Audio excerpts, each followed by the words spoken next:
Well, Russian authorities arrested 11 people in connection with the attack, including 4 gunmen who Russian media report are from Tajikistan. According to Russia's state news agency, the suspects have been brought to the investigation committee's headquarters.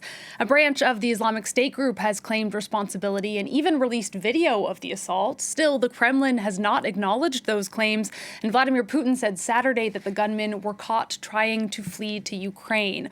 For more on all this, I'm joined by our international affairs commentator, Douglas Herbert. Doug, hello.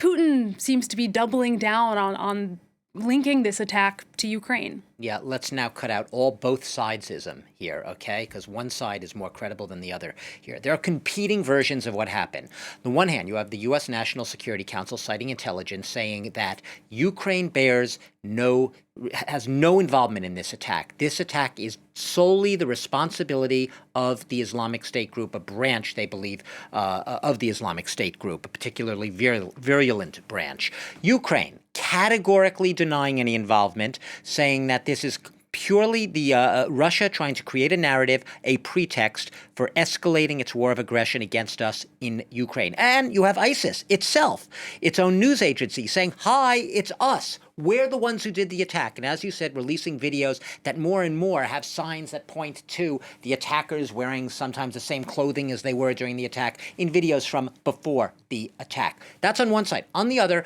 you have Russia and its state media and its pro-government bloggers and other influencers going out of their way to try to ignore all of the mounting evidence that it is, in fact, the Islamic State group, trying to find any other way of pinning the blame on Ukraine. So, for one, you have Meduza, which is an independent Russian language website, very solid, good reporting, based abroad, by the way, right now, because they can't operate in Russia.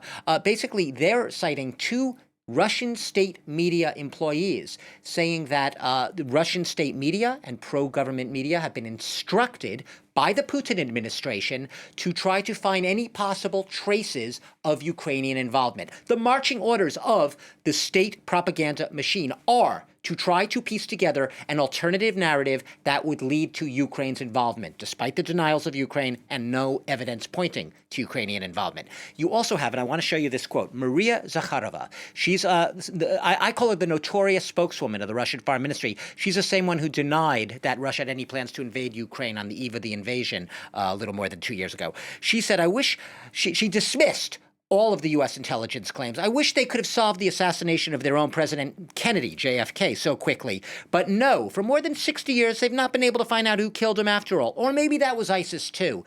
This cynical, sneering, contemptuous, dismissive attack on the credibility of the U.S. intelligence reports. Remember, like I said, the same woman who dismissed on the eve of the invasion of Ukraine any plans of an invasion of Ukraine. So you see that everything, all stops are being pulled out here to basically, in the Russian media, Putin administration, to try to ignore what's right plainly before their eyes and to try to point the evidence towards Ukrainian involvement. Yeah, because terrorism experts who follow the Islamic State group, Doug, say that it's highly unlikely they would falsely try and claim this. Yeah. ISIS right now, and this is according to the Institute Study of War Reporting, basically they've been very closely following the Russian campaign.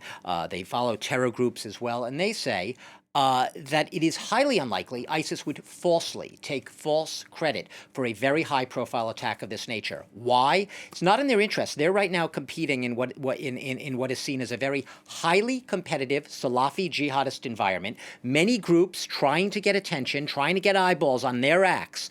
It would only sap their own credibility if they were to falsely take credit for an attack they didn't plan. They say that this bears the style, the branding, and the language, the way that this group on their so-called news agency, the Amaq news agency, claimed the attack, it is totally in line with other attacks they have perpetrated in the past, including, by the way, if you want to go back to the similarities with the Bataclan Paris attack, the concert hall here in 2015.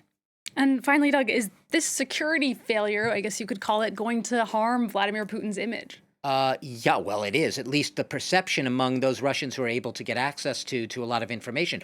Putin has built his political career and his image as being the man who can ensure the stability and security and protect his compatriots. He's out of his fifth term in office. A lot of Russians voted for him, presumably because whatever else his faults may be, he's seen as a strongman able to protect them. This clearly flies in the face of that theory, which is why he has egg on his face. This is potentially humiliating for him. He needs to find any other pretext to cover up the fact that his security services and he have not gone aggressively enough after one of the real threats in Russia, which is the jihadist threat, a new and potent generation of new jihadists, this new strain of the Islamic State group that is claiming responsibility for an extremely horrific attack on their soil. Instead, he is looking for all pretexts to continue the war in Ukraine, which a lot of people would say is a created threat, a threat, something that Putin has created, a security threat to the country, whereas the real threat is being largely overseen or ignored.